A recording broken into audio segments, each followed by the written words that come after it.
répondre à la demande concernant l'utilisation de fluides à bas pouvoir de changement climatique, il est important de pouvoir designer de nouvelles molécules.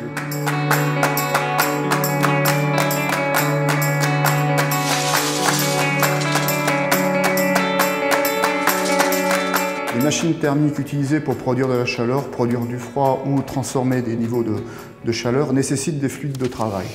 Ces fluides de travail sont essentiellement des composés fluorés. Entre 1987 et 2016, 1987 protocole de Montréal et 2016 les accords de Kigali, la communauté internationale a définitivement banni l'utilisation des hydrofluorocarburants. Ces HFC sont responsables du réchauffement climatique parce que leur pouvoir de réchauffement climatique est très largement supérieur à celui du CO2. Depuis une dizaine d'années, l'industrie chimique a produit de nouvelles molécules à bas pouvoir de réchauffement climatique, les HFO, hydrofluoroolefines. À la lumière des travaux réalisés au Centre terminé des procédés, nous avons mis en évidence un manque d'informations expérimentales, de données expérimentales de tout type, que ce soit des équilibres de phase, corps pur, mélange, des propriétés de masse volumique, des valeurs de points critiques, de viscosité, de conductivité thermique. Au sein du centre CTP, nous essayons de pallier à ce manque d'informations expérimentales par la réalisation de travaux dans le cadre de collaborations scientifiques avec des partenaires français ou internationaux. Il faut faire appel à des outils de simulation moléculaire, molecular design, méthode de Monte-Carlo, méthode de dynamique moléculaire, ou faire appel à d'autres outils, qu'on pourrait appeler par exemple des outils de contribution de groupe, où on va fractionner la molécule en différents groupes et identifier sur la base de données expérimentales existantes les paramètres de ces groupes.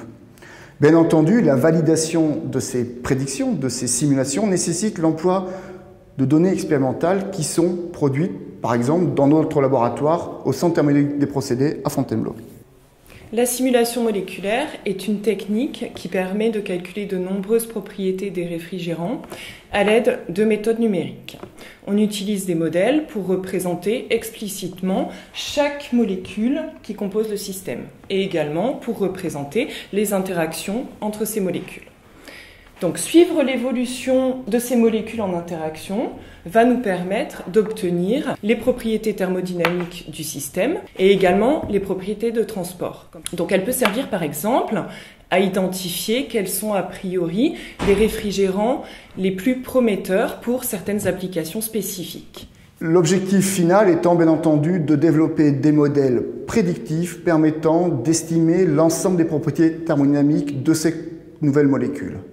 En revanche, pour des raisons de rétrofit, bien souvent, il n'est pas recommandé d'utiliser ces composés purs. Souvent, et c'est contraignant pour différents aspects, notamment de différence de glissement de température, on doit utiliser des mélanges. Je vous laisse imaginer la quantité de travail qu'il faut réaliser. Imaginons qu'on a 10 molécules, qu'on veut utiliser des mélanges binaires, donc de 2 molécules. Il va falloir étudier 10 fois 9 égale 90 mélanges possibles. C'est irréalisable d'un point de vue expérimental.